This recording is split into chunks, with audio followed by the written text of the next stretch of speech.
unboxing the Jordan 1 Mid in the pine green colorway. This shoe originally came out in December 2018 and it's been wildly popular ever since its release. It is getting towards the end of the release because I did have a little bit of trouble picking it up today.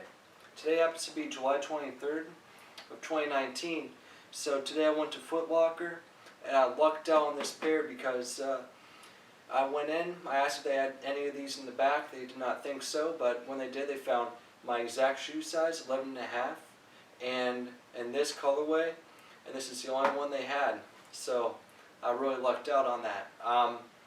Going back to the shoe, we have some information right here. It says the size again, 11.5, and it tells me, it's a pine green / black sail colorway.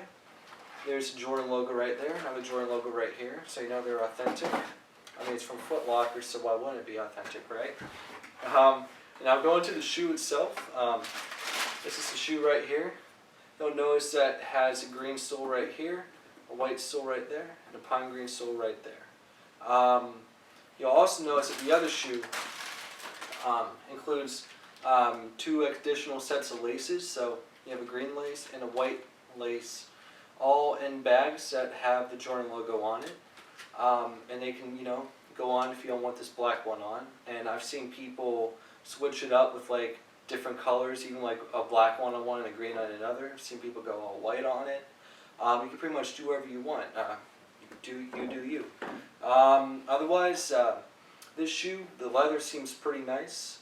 And now for it being a mid, I know some sneakerheads hate mids, but let me tell you, this mid doesn't seem too bad again, but it's a pine green and it seems wildly popular, and for me it felt pretty comfortable. And something that will make you know it's a mid is if you look right here, the Air Jordan, instead of being a little bit more up here, it's more right here. But for me, it's no deal breaker. I know some people do not like it, but whatever. You'll also notice, just things like that. But otherwise, these shoes are a must get. I definitely recommend it, 100%. They go for about $110 retail, and I'd say pick one up today. Alright, so I'm back. One thing I wanted to let you guys know for this is I always use this spray called Crep Protect Spray. And what this would do is it'll protect your shoes from rain and stains. And all you have to do is put 2 coats on the shoes, and it's very simple actually. You just spray it once around, let it dry for 10 minutes, spray it again, for another 10 minutes, you are good to go. I'm not being paid by Crep for this, unfortunately, although that would be nice. But I definitely say pick up a bottle of Crep spray.